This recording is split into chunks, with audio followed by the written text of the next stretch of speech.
In today's video, I want to walk through an option on how you might start off the layout, flow, or design of your mini golf course. I already have a team created. I've already created a resource folder for my team, and I've already shared that with the team. So once I'm in Onshape, I'm going to go to my teams, go ahead and find the team that I want to work with, and you can see that I already have a folder inside there. This is going to be the resources that everybody on the team is going to put their own stuff. So I'm going to open up this folder before I create the new document. If not, as I create a document, it's just going to put it into my main Onshape, and it's not going to make it available to the team. So I'm inside a folder that's shared with my team, and now everybody has access to it. So I'm going to go ahead and create an empty document.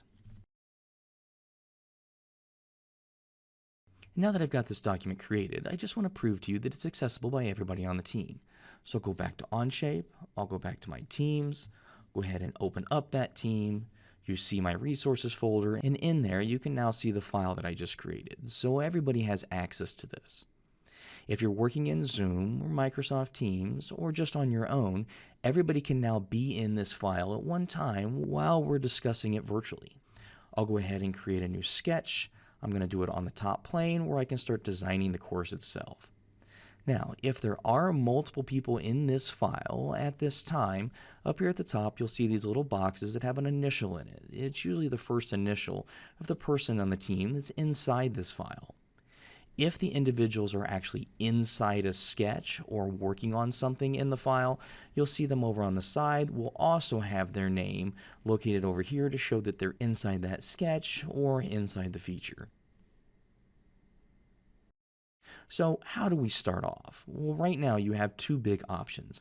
I can either start knowing dimensions and start with dimensions, or I can just conceptually draw things proportionately and put one dimension on when I'm kind of done, and that's what I'm going to do. I'm going to say right now that I'm going to have a clubhouse, and it's going to start somewhere around here. I'd like my clubhouse to be about a square-ish. And again, this is just kind of a registration desk where everybody would pay for their equipment, pick up their equipment, and drop it back off. So right now, because I'm not worrying about sizes, everything is just going to be proportional as I draw it. I now need to think about where hole 1 is going to go. Is my course going to start on this left-hand side and work its way back on around, or am I going to start on the right-hand side and work my way this way? I think I'm going to start over here. Okay, so just what is hole number 1 going to start looking like? Well, maybe hole number 1 starts as a rectangle and then gets this turn or elbow to it that the players have to navigate around. And I could say that that's done. What kind of shapes do I have? Well, that's when you can go and get some inspiration from the internet. Things could just be straight lines. They could be L shapes, they could be T shapes, they could have a little box with a circle on the end of it. You can get extremely creative and have really weird or wonky shapes. That's completely up to you. So right now, I'm just going to kind of draw some up. All right, so if this is hole 1 and this is where I start, and this is where I stop, my next hole probably should start here or here or here, somewhere where this one ended. I'm going to go ahead and start it here. I'll end up having a small sidewalk that tries to combine these together. And then maybe it's going to come up and over. So I've got hole number 1, that's where it ends. This is where hole number 2 is going to start and work its way this way. And then maybe I'm going to start working my way back. And then that's my hole number 3. So this is my start, hole number 1, and number 2, and number 3. So we just kind of work our way around all the way to this hole.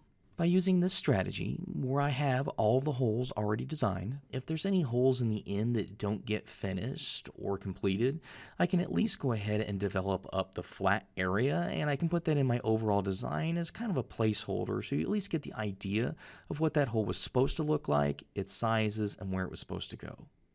Okay, so in the beginning I said that I was just going to draw and put one dimension on in the end. Now, when I'm putting this one dimension on, I need to look at what the biggest thing is on my entire design.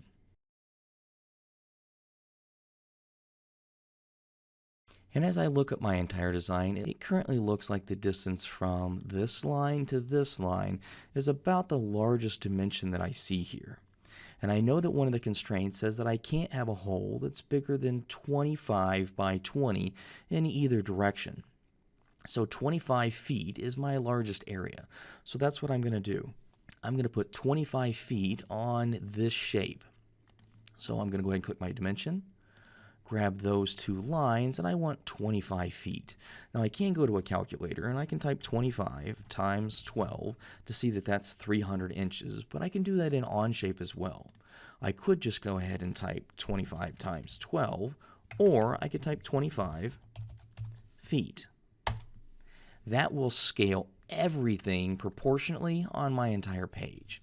So I now have my largest dimension of 300. There's nothing on my screen that can be bigger than a 300. If it ends up being 25 feet in that direction, then I can't have more than 20 feet in this direction. And I'm just curious what that is. So 20 feet times 12, I end up with 240 inches. So if I go ahead and throw a dimension on here, it just can't be bigger than 240, and it's not. I'm 192 point something or other. So I'm just going to call that 192 and call that a day. That hole is now ready. I could go ahead and start modeling that off of what I currently see on the screen. Now as I go around, I can't have anything bigger than 300 in one direction and 240 in the other. So I would suggest you go around and put dimensions on every single one of these so that you know how big they're going to be, and then we can go ahead and start modeling them.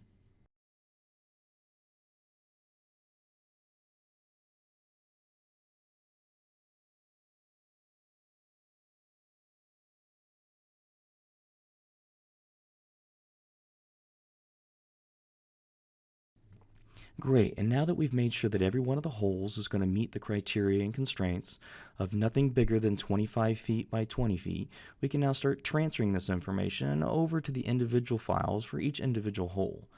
I can also borrow it. If you've put a lot more detail into this whole layout or flow and you want to try to copy that over to an individual file to make that hole, we can do that. I can just go ahead and drag a window around the hole that's mine, the one that I'm going to create, and I'm not worried if it picks things that I really didn't want. I can right click and copy those sketch entities. I can then start a whole new file, create a new sketch, and I can paste those sketch entities, and it'll bring that in for me at the same scale and proportions that was drawn on the map.